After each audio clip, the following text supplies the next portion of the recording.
கன்னியாகுமரி மாவட்டத்தில் உள்ள திருப்பரப்பு அருவியில் தண்ணீர் ஆர்ப்பரித்து கொட்டுவதால் 3வது நாளாக தடை விதிக்கப்பட்டுள்ளது. கூடுதல் தகவல்களை செய்தியாளர் மனுவிடம் கேட்கலாம். மனு, தற்போது அங்குள்ள நடவடிக்கை என்ன எடுக்கப்பட்டிருக்கிறது? போலீசார் தரப்பில் என்ன கூறுகிறார்கள்? தௌஃபீக், அதாவது குமரி மாவட்டத்தில் சில நாட்களாக மாவட்டத்தினுடைய மலையோர பகுதிகளில் பெய்து வரும் மழை காரணமாக, தொடர் மழை காரணமாக பேச்சிப்பாறை அணையில் இருந்து இன்று காலை வரை 375 கன அடி உபரி நீர் வெளியேற்றம் செய்து வந்தது.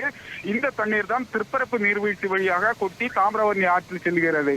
இந்த நிலையில் நேற்று இரவு தொடர் மழை, அதாவது மலையோர பகுதிகளில் தொடர் கனமழை பெய்த காரணத்தால் அணைக்கு வரக்கூடிய நீர்வரத்து என்பது 1300க்கும் மேற்பட்ட கன அடி வினாடிக்கு வர துவங்கியது. அணையினுடைய நீர்மட்டம் என்பது அதிவிரைவில் உயர துவங்கியது. இது காரணமாக இன்று காலை 10 மணியிலிருந்து அணையிலிருந்து 1200 கன அடி உபரி நீர் வெளியேற்றம் செய்ய துவங்கியது. இந்த உபரி நீரை பிற்பகல் 12 மணி அளவில் 1500ஆக அதிகப்படுத்தியுள்ளது. இந்த நிலையில் திருப்பரப்பு நீர்வீழ்ச்சியில் வரக்கூடிய தண்ணீருடைய அளவு என்பது மேலும் அதிகரித்து அருவியினுடைய அனைத்து பகுதியுமே தண்ணீர் பெருக்கெடுத்து ஓடக்கூடிய ஒரு காட்சியை தான் நமக்கு பார்க்க முடியுது. இந்த பகுதியில் ஏற்கனவே 2 நாட்களாக சுற்றுலா பயணிகள் குளிப்பதற்காக திருப்பரப்பு பேரூராட்சி நிர்வாகம் தடை விதித்திருந்தது. அந்த தடை இன்று நீடிக்கிறது. தற்போது மாவட்டத்தில் இருக்கக்கூடிய திருப்பரப்பு, களியல், பேச்சிப்பாறை, சிச்சாறு, கோதையாறு பகுதிகளில் மீண்டும்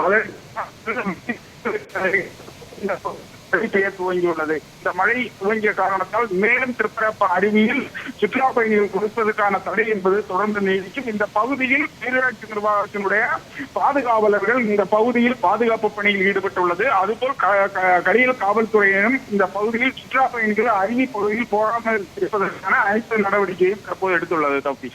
மனு, தகவலுக்கு நன்றி.